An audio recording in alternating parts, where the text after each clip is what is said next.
Mais d'abord, course à la direction de la CAQ. C'est aujourd'hui le début de la période de vote. Les membres ont jusqu'à dimanche 15 heures pour faire leur choix entre Bernard Drinville et Christine Fréchette. Madame Fréchette qui a d'ailleurs annoncé aujourd'hui de nouveaux appuis. Jean-François, donc, le ministre des Ressources naturelles et des Forêts, est l'un d'entre eux.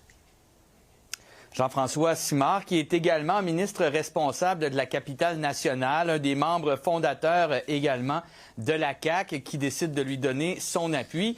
Yves Montigny également, qui était président du caucus des députés jusqu'à ce matin. Il a démissionné ce matin pour être en mesure d'appuyer Christine Fréchette. Et également Stéphanie Lachance, qui, elle, est députée de la CAQ dans Bellechasse, donc au sud de Québec. 3 nouveaux appuis. Pour ce qui est de M. Simard, il a quand même réfléchi assez longtemps à savoir s'il allait ou non appuyer un candidat. Déjà, il croit que, en fait, Mme Fréchette est la meilleure pour plusieurs raisons, notamment pour les enjeux de la capitale nationale, dont le 3e lien. Il croit que, comme Mme Fréchette, ce 3e lien doit être à l'est. On a eu une course au leadership emballante, où il y a eu plusieurs idées, et Bernard a contribué à ça. Mais au final, il faut faire un choix. Et moi, je connais très bien Christine.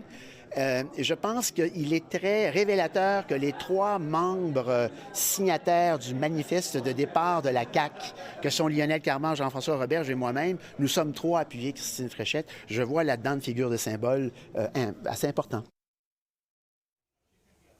Jean-François, pour ce qui est du vote à la CAQ, il y a eu quelques petits enjeux aujourd'hui?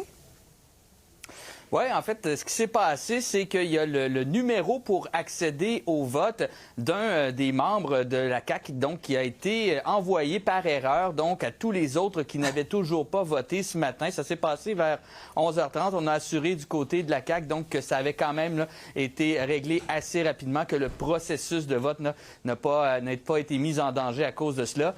On dit aussi que certains membres, anciens membres de la CAQ, disent qu'ils ont aussi reçu un numéro d'identification personnelle pour pouvoir voter. Mais on rappelle du côté de la CAQ, notamment, que ceux qui se sont inscrits, qui sont devenus membres en 2022, lors de la dernière élection, sont toujours membres, même s'ils ont décidé de peut-être pas appuyer la CAQ cette année. Donc, ils reçoivent, tout comme les autres membres, ce code-là.